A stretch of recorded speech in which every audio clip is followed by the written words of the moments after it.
The rain hammered against the courthouse windows like an angry fist, but Emma Rosefield had never felt more alive. She clutched her 5-year-old daughter Sophie's hand as they sat on the hard wooden bench outside courtroom 7. Her heart pounded. So loudly she was certain everyone in the hallway could hear it. Today was the day she would finally be free from Derek's iron grip. Sophie pressed her worn teddy bear, Mr. Buttons, against her chest and whispered, "Mommy, will Daddy stop being mean now?"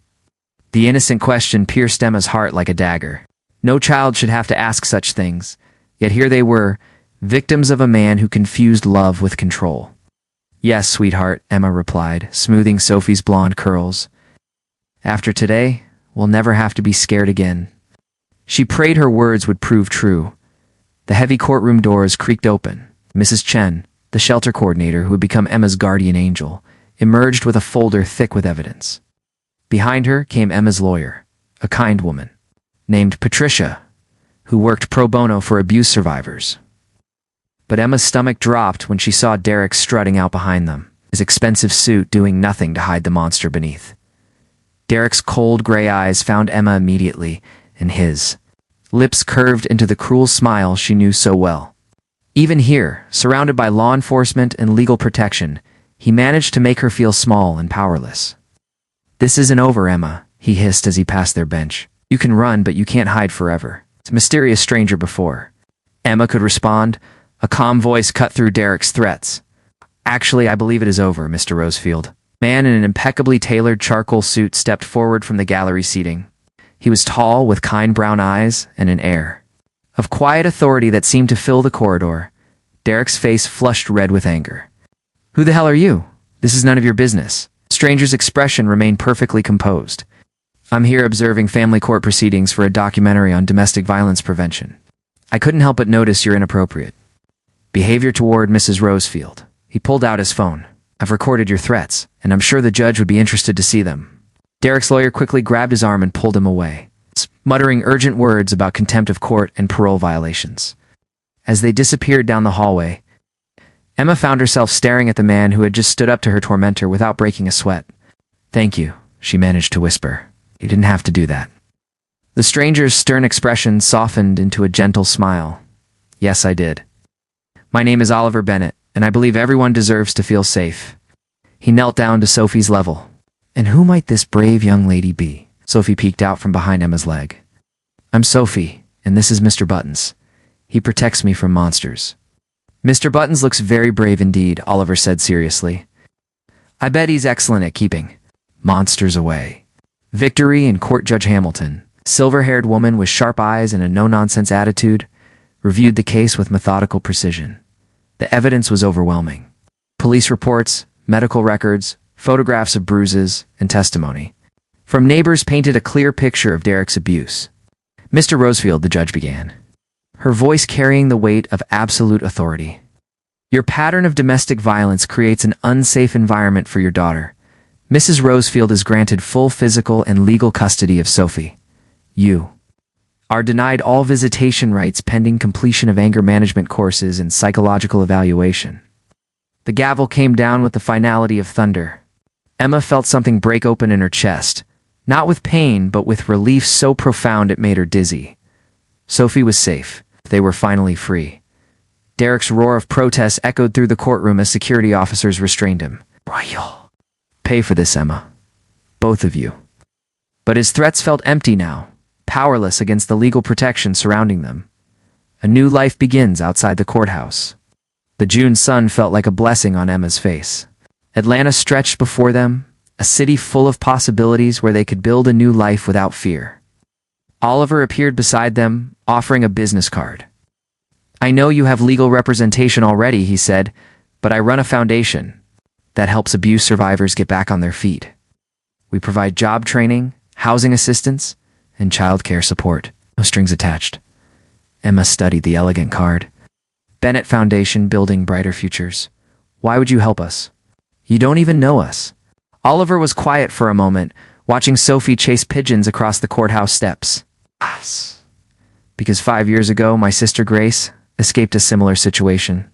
She wasn't as fortunate as you. She didn't have good legal representation or community support. I started the foundation to make sure other women had the resources she didn't.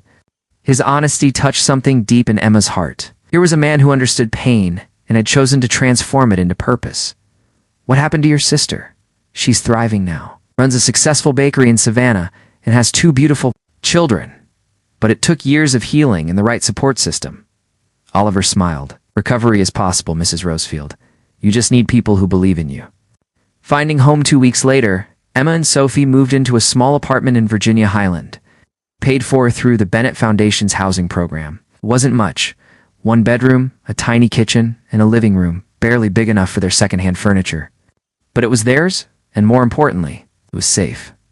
Emma had also started working at Anna's Cafe, a cozy neighborhood spot where the owner, Anna Davis, specialized in hiring women who needed second chances. The work was honest and fulfilling, and for the first time in years, Emma felt like herself again. Sophie enrolled in kindergarten at the local elementary school, where she quickly made friends and began to blossom. The constant fear that had shadowed her young life slowly faded, replaced by the natural curiosity and joy that children were meant to possess. Unexpected Encounters in a crisp October morning. Emma was arranging fresh flowers in the cafe when the bell above the door chimed. She looked up to see Oliver Bennett entering, looking slightly uncertain as he glanced around the cozy space. "Mr. Bennett," Emma said, surprised. "What brings you here?" "Please, call me Oliver. I was in the neighborhood for a foundation meeting, and thought I'd stop by to see how you're settling in." He gestured toward the flowers. "Those are beautiful arrangements." Emma felt her cheeks warm. "Thank you. I've always loved working with flowers. They remind me that beautiful things can grow, even after they've been broken." Oliver's eyes softened with understanding. "It's a beautiful way to look at it." He paused at a table near the window. "Would you join me for coffee when you have a break? I'd love to hear how Sophie is adjusting to school." Something in his voice made Emma's heart skip. This wasn't just a foundation check-in. Yes. This felt personal, and that both thrilled and terrified her. She hadn't thought about dating since leaving Derek. The idea of trusting another man with her heart seemed impossible, but Oliver wasn't just any man. He had stood up for her when she couldn't stand up for herself. He'd provided sanctuary when she needed shelter. Most importantly, he seemed to genuinely care about Sophie's well-being. I'd like that Emma heard herself saying, "My break is in 20 minutes." As Oliver settled at the corner table with his coffee and newspaper, Emma found herself stealing glances at him. Kay read with quiet intensity, occasionally smiling at something on the page or greeting other customers with polite nods. There was an ease about him, a sense of peace that drew her like a moth to flame. When Anna nudged her with a knowing smile, Emma realized she'd been staring. "He's handsome," Anna whispered, "and rich from what I hear, but more importantly, he's kind. I've seen how his foundation works. He really cares about helping people." Emma's practical side kicked in. "I'm not ready for anything complicated. Sophie and I are just getting our lives together. Sometimes the best things happen when we're not looking for them," Anna replied. With a wisdom born from her own journey through heartbreak and healing, building trust over coffee, Oliver asked thoughtful questions about Sophie's adjustment to school and Emma's plans for the future. He listened without judgment, offering encouragement and practical suggestions when appropriate. Most remarkably, he never once tried to solve her problems or take control of the conversation. "Sophie mentioned she wants to be a teacher when she grows up," Oliver said, stirring sugar into his second cup of coffee. "She said she wants to help other kids who are scared." Emma's eyes filled with tears. "She's so resilient. Sometimes I worry about how much she's had to endure at such a young age." "Children are remarkably adaptable when they feel safe and loved," Oliver replied. "And it's clear that Sophie knows she's both. You've done an incredible job protecting her." The genuine admiration in his voice made Emma's chest tighten with emotion she wasn't prepared to feel. When was the last time someone had praised her parenting instead of criticizing every choice she made? As they talked, Emma found herself relaxing in ways she hadn't in years. Oliver was easy to be with, asking about her interests, sharing funny stories about his foundation work, and treating her like an intelligent adult whose opinions mattered. When their coffee break ended, Oliver stood to leave, but hesitated at the door. "Emma, would you and Sophie like to come to the Foundation's Fall Festival next Saturday? It's a community event with games for kids and information about our programs." Sophie might enjoy meeting other children whose families have used our services.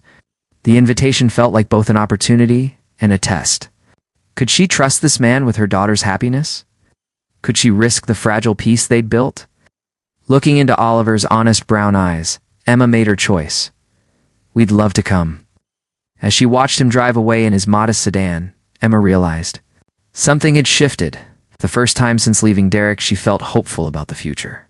Not just hopeful for safety or stability, but hopeful for something she'd thought was lost forever, possibility of love. The Bennett Foundation's Fall Festival transformed Piedmont Park into a wonderland of autumn colors and joyful laughter. Emma held Sophie's hand as they walked through the entrance, both of them wide-eyed at the elaborate setup. Booths lined the pathways, offering everything from face painting to pony rides, while the air filled with the scent of caramel apples and kettle corn. "Mommy, look at all the pretty decorations," Sophie gasped, pointing at the orange and gold streamers dancing in the October breeze. Her eyes sparkled with excitement as she spotted a group of children, her age, playing games near a large oak tree. Emma felt her heart swell with gratitude. 6 months ago, Sophie had barely spoken above a whisper. Now she was eager to explore and make new friends. The transformation seemed almost miraculous. "Emma, Sophie, you made it." Oliver's warm voice cut through the crowd noise as he approached, them wearing jeans and a casual sweater that made him look younger and more approachable than his usual business attire. "Sophie, there's a special arts and crafts station where kids are making friendship bracelets. Would you like to check it out?" Sophie looked up at Emma with hopeful eyes. "Can I, Mommy?" Please, of course, sweetheart. "I'll be right here talking." With Mr. Oliver, Emma watched her daughter skip toward the craft station, marveling at how quickly Sophie had learned to trust again when given the right environment. "Meeting the family, she's incredible," Oliver said, following Emma's gaze. "So resilient and bright. You should be proud of the amazing job you're doing." Before Emma could respond, a young woman with Oliver's same kind eyes and a radiant smile bounded up to them. "You must be Emma," she said, extending her hand warmly. "I'm Grace, Oliver's sister. It's told me so much about you and Sophie." Emma shook Grace's hand, immediately feeling at ease with her genuine warmth. Grace was petite, with curly auburn hair and paint-stained fingers that suggested she'd been helping with the children's activities. "Grace runs the Foundation's children's programs," Oliver explained. "She's amazing with kids who've experienced trauma." "It's because I understand what they're going through," Grace said simply. "Recovery isn't just about the adults. Children need special attention and care to heal properly." She glanced toward Sophie, who was already chatting animatedly with other children at the craft station. "Sophie seems to be adjusting beautifully." Emma felt tears prick her eyes. "Some days are harder than others, but she's so much happier now. Safe. That makes all the difference." Grace's expression grew serious. "Safety changes everything. When Oliver told me about your situation, it brought back so many memories of my own journey. The fear, the uncertainty, but also the incredible relief of finally being free." Unexpected connections. As the afternoon progressed, Emma found herself drawn deeper into Oliver's world. She met Thomas Mitchell, his business partner, who spoke passionately about their technology company's mission to create software solutions for nonprofit organizations. She chatted with Dr. Rebecca Walsh, a child psychologist who volunteered with the foundation, providing therapy for families in transition. Everyone she met treated her with genuine respect and interest, asking about her background and listening intently to her responses. It was such a contrast to Derek's social circle, where she'd always felt invisible and insignificant. Emma used to work in hotel management before she married, Oliver mentioned to Thomas as they watched Sophie win. "A stuffed unicorn at the ring toss game? She speaks 3 languages fluently and has experience in event planning." Emma blushed, surprised that Oliver remembered details from their coffee conversation. "That feels like a lifetime ago. I'm not sure those skills are still relevant." Thomas's eyes lit up. "Are you kidding? Our foundation is always looking for people with event management experience. We host fundraisers, community outreach programs, educational seminars. Your background sounds perfect for our development team." "I'm happy working at Anna's Cafe," Emma said quickly, not wanting to seem presumptuous or overly eager. "Of course," Oliver said gently. But if you ever decide you want to explore other options, the foundation would be lucky to have someone with your experience and perspective. The offer hung in the air like a golden opportunity, but Emma wasn't ready to make any major changes. Life had finally found a comfortable rhythm. She was reluctant to disrupt the stability Sophie needed. A perfect day as evening approached. The festival culminated in a concert featuring local musicians.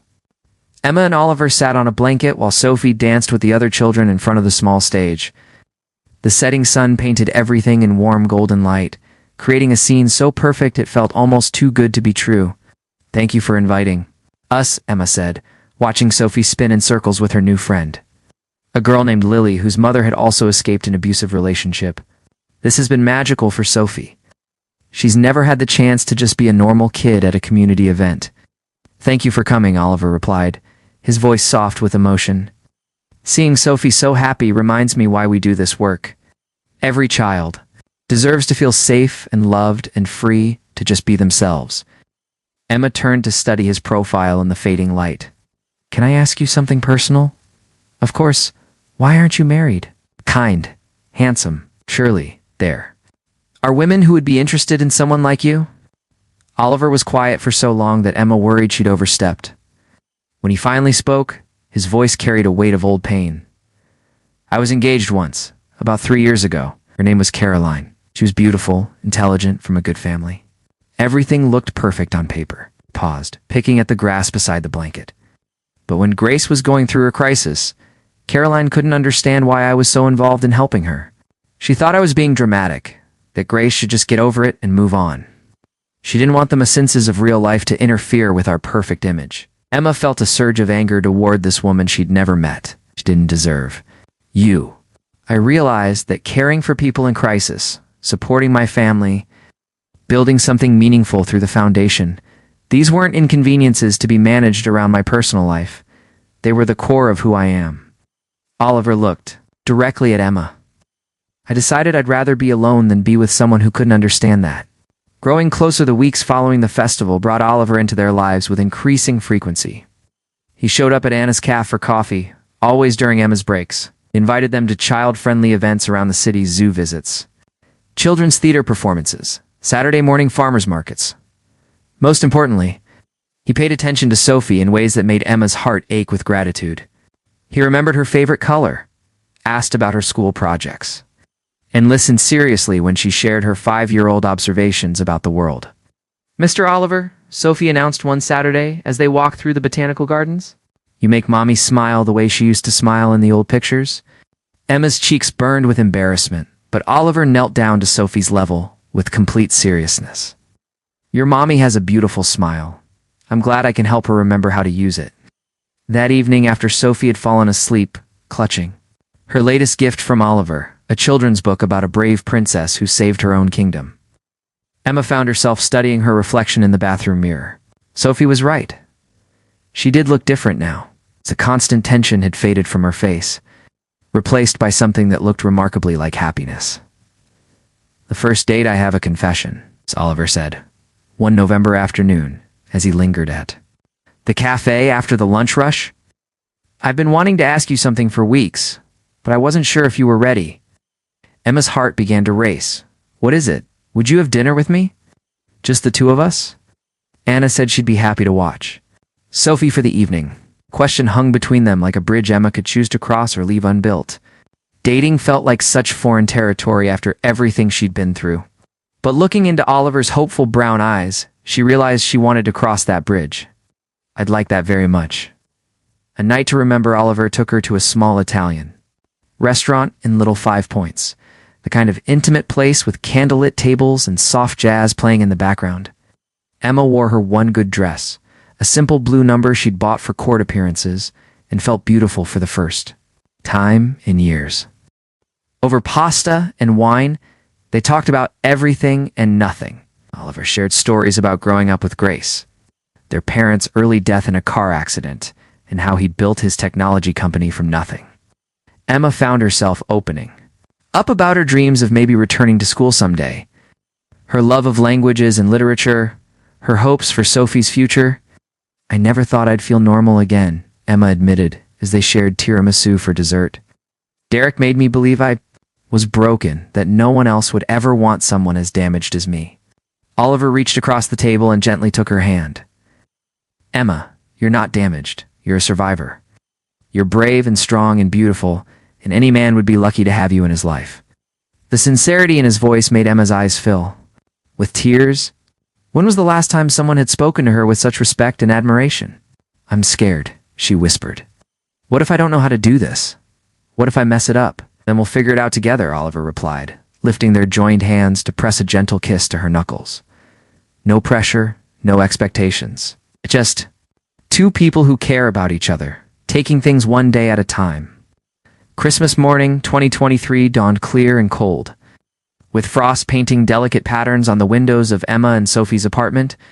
But the real magic happened when Oliver arrived with Grace and an armload of presents, transforming their small living room into a wonderland of family celebration. Sophie, 6 and glowing with confidence, handed out gifts with the serious responsibility of a child who understood that family was chosen, not just inherited. She had made friendship bracelets for everyone, including one for Grace that spelled out "Best Aunt Ever" in tiny plastic beads. Open mine next, Mr. Oliver, Sophie demanded, bouncing on her toes as Oliver carefully unwrapped a small package. Inside was a drawing of their little family, Emma, Sophie, and Oliver holding hands under a rainbow. With "My new daddy" written in wobbly letters across the top, the room fell silent. Oliver stared at the drawing, his eyes filling with tears. As the weight of Sophie's innocent declaration settled over them, Emma felt her heart stop, terrified that Sophie had overstepped some invisible boundary. Sweetheart, Emma began carefully, Mr. Oliver is our very special friend, but actually, Oliver interrupted, his voice thick with emotion. I can't think of anything I'd rather be than Sophie's daddy if that's what she wants, and if her mommy is okay with it. Emma looked into Oliver's eyes and saw not obligation or politeness, but genuine love for her daughter. In that moment, she realized that somewhere along the way, they had stopped being three separate people spending time together and had become a family. The proposal spring arrived early in Atlanta that year, filling Piedmont Park with cherry blossoms and the promise of new beginnings. Emma, Oliver, and Sophie had made their Saturday afternoon walks through the park a sacred tradition, always ending at the duck pond where Sophie delighted in feeding the mallards with stale bread. On this particular April afternoon, Oliver seemed unusually nervous, checking his watch frequently and glancing around as if expecting someone. Emma was about to ask if everything was okay when Grace appeared on the path ahead of them, carrying a picnic basket and wearing a smile so bright it could have powered the entire city. What a coincidence running into you here, Grace said with theatrical surprise. I just happened to pack way too much food for one person. Would you mind helping me eat it? Sophie clapped her hands with delight as Grace spread a blanket near the water's edge. As they settled down to eat sandwiches and strawberries, Emma noticed Oliver growing more fidgety by the minute. His usual calm demeanor had been replaced by something that looked remarkably like panic. Oliver, are you feeling all right? I asked, placing a concerned hand on his arm. You seemed before she could finish the question. Oliver suddenly dropped to one knee beside the blanket. Emma's breath caught in her throat as he pulled out a small velvet box, his hand shaking slightly as he opened it, to reveal a stunning vintage engagement ring, a brilliant diamond surrounded by tiny emeralds that caught the afternoon sunlight like captured stars. Emma, he began, his voice steady, despite his obvious nerves. 6 months ago, you and Sophie walked into my life and changed everything. You taught me that love isn't about finding someone perfect, but about finding someone perfect for you. Someone who makes you want to be the best version of yourself. Sophie had gone completely still, her eyes wide with wonder as she realized what was happening. Grace pulled out her phone to record the moment, tears already streaming down her cheeks. You've shown me what real strength looks like, Oliver continued, his eyes never leaving Emma's face. The courage to leave when leaving felt impossible, the determination to build a new life from nothing, the grace to open your heart again after it had been broken. I love your fierce protection of Sophie, your gentle way of caring for everyone around you, and your ability to find beauty in the smallest moments. Emma felt tears flowing freely down her face as Oliver's words wrapped around her heart like a warm embrace. Sophie, Oliver said, turning to include her daughter in the moment. Would it be okay with you if I married your mommy and became your real daddy forever? Yes, yes, yes, Sophie shouted, launching herself at Oliver and wrapping her small arms Around his neck, I've been wishing for this every night before bed. Oliver laughed through his own tears, holding Sophie close as he looked back at Emma. Emma Rosefield, will you marry me? Will you let me love you and Sophie for the rest of my life? Will you build a family with me? Emma couldn't speak through, the emotion overwhelming her heart. This man had saved them in every way a person could be saved, and now he was offering them forever. She managed to nod vigorously before finally finding her voice. Yes, she whispered, then louder. Yes, Oliver. Bennett, I will marry you. The ring fit perfectly, as if it had been waiting for her finger all along. As Oliver slipped it into place, Emma marveled at how her life had transformed from nightmare to fairy tale in less than a year. Facing the past their engagement bliss was interrupted 2 weeks later when Detective James Crawford called with news that made Emma's blood run cold. Derek had escaped from the minimum security facility where he'd been serving time for violating his restraining order. We have officers patrolling your neighborhood and Sophie's school, Detective Crawford assured her over the phone. Won't get near either of you. But I wanted you to be aware of the situation. Emma sank onto her couch, the familiar fear creeping back into her chest like ice water. Oliver, who had been reading bedtime stories to Sophie, immediately came to sit beside her, pulling her into his protective embrace. He can't hurt us anymore, Oliver said firmly, though Emma could hear the worry in his voice. We have security systems, legal protection, and an entire community looking out for us. Plus, Derek would be insane to come anywhere near us with all the attention his escape has generated. But Derek had never been particularly sane, and desperation made dangerous men do unpredictable things. The next few days passed in a haze of extra security measures and heightened awareness. Oliver hired a private security firm to patrol their building. Grace took leave from the foundation to help watch Sophie after school. Everyone they knew seemed to be keeping extra vigilant eyes out for any sign of Derek's presence. Emma tried to maintain normalcy for Sophie's sake, but her daughter was too intuitive to miss the underlying tension. Is my mean daddy coming back? Sophie asked one evening as Emma tucked her into bed. The fear in her 6-year-old eyes broke Emma's heart all over again. No, baby girl, Emma said, smoothing Sophie's hair with gentle fingers. Mr. Oliver and all the police officers are making sure we stay safe. The mean daddy can't hurt us anymore. Good, Sophie said with the fierce determination that reminded Emma so much of herself. Because I like our new family, and I don't want anyone to break it. The confrontation, Derek was captured 3 days later. But not before he made one final attempt to destroy the happiness Emma had built. He broke into Anna's cafe at dawn, knowing Emma always arrived early to prep for the morning rush.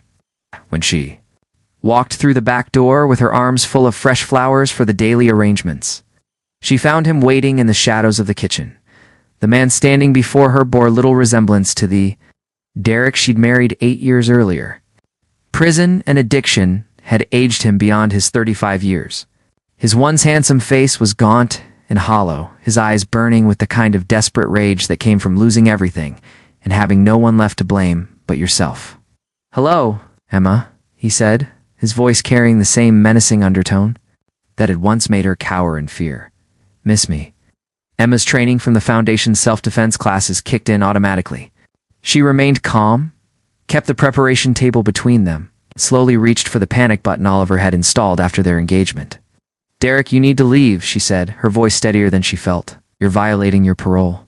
By being here, the police are already on their way. I died. Derek laughed bitterly. The police, your rich boyfriend, your fancy lawyers, you think they can protect you forever? You think you can just erase me like I never existed? You erased yourself, Emma replied with newfound strength. When you chose violence over love, when you chose control over trust, when you chose to be a monster instead of a father. The truth of her words hit Derek like a physical blow. Face crumpled with a mixture of rage and something that might have been grief for the life he'd thrown away. I loved you, he whispered. I gave you everything, and you threw it all away for some pretty boy with money. You never loved me, Derek, Emma said, feeling the weight of years of fear finally lifting from her shoulders. You owned me. There's a difference. Real love doesn't leave bruises. Real love doesn't make you afraid to speak. Real love doesn't teach your daughter that she has to hide from the person who's supposed to protect her. Before Derek could respond, the cafe's front door burst open as Oliver, Detective Crawford, and 2 other officers rushed in with weapons drawn. Derek's brief moment of vulnerability vanished, replaced by the cornered animal desperation of a man with nothing left to lose. "Hands up, Derek," Detective Crawford commanded. "Step away from Mrs. Rosefield." For a moment, Emma thought Derek might comply. His hands twitched upward, and his expression seemed to clear. But then his eyes found hers again, and she saw the exact moment he decided that if he couldn't have her, no one could. Derek lunged forward, but Oliver was faster. In one fluid motion, he vaulted over the preparation table and tackled Derek to the ground, pinning him there until the officers could. "Apply handcuffs." "It's over," Oliver said, helping Emma into his arms as Derek was led away in custody. "He can never hurt you again, I promise." The wedding 6 months later, on a perfect October morning, Emma Rosefield became Emma Bennett in a ceremony that celebrated not just their love, but their entire chosen family's journey from brokenness to wholeness. The wedding took place in the same botanical gardens where Oliver had first told Sophie. She made her mommy smile like in the old pictures. 200 guests filled the outdoor pavilion, including everyone who had played a role in Emma's transformation. Anna from the cafe, Mrs. Chen from the shelter, Detective Crawford, Dr. Rebecca Walsh, and dozens of other survivors whose lives had been touched by the Bennett Foundation's work. Sophie served as the most important member of the wedding party, carrying a small basket of rose petals and wearing a dress that made her look like a princess. But the most magical moment came during the ceremony, when Father Michael asked if anyone had anything to say about the union of Oliver and Emma. Sophie stepped forward without prompting and announced in her clear 6-year-old voice, "Mr. Oliver saved us from the scary times, and Mommy saved him from being lonely. Now we're all saved together, and that's what families do." There wasn't a dry eye in the garden as Oliver knelt down to Sophie's level and formally asked for her permission to marry her mother, when she threw her small arms around his neck and whispered, "I love you, Daddy." Emma knew that their healing was complete. New beginnings 2 years after their wedding. Emma stood in the nursery of their new home in Buckhead, gently rocking their 3-month-old son, Michael Oliver Bennett, while 8-year-old Sophie read him a story about brave princesses and kind dragons. Oliver leaned against the doorway, watching his family with the quiet contentment of a man who had found his purpose in life. Emma's journey from victim to survivor to beloved wife and mother felt like a lifetime ago and yesterday all at once. The foundation had grown under her leadership as development director, helping hundreds of families find their own paths to freedom and healing. Sophie thrived in her new school, confident and compassionate. Already talking about becoming a lawyer like her daddy so she could help other kids who needed protection? What are you thinking about? Oliver asked, crossing the room to wrap his arms around his wife and son. "Just counting my blessings," Emma replied, leaning back against his chest, and marveling at how completely a life can change when you find the courage to choose love over fear. "We chose each other," Oliver corrected gently. "Every day, in every way that matters." Outside their window, Atlanta sparkled in the evening light, a city full of possibilities for families brave enough to build them. Inside their home, 3 generations of love chosen, fought for, and carefully tended, settled into the rhythm of forever. Sophie looked up from her brother's crib, her eyes bright with the wisdom of a child who had seen both darkness and light. "Mommy, are we going to live happily ever after now?" Emma smiled, remembering the scared woman who had fled her abuser with nothing but hope and a daughter's love. That woman couldn't have imagined this life, this love, this perfect completion of their broken pieces. "Yes, sweetheart," she said, meaning it with every fiber of her being. "We're going to live happily ever after."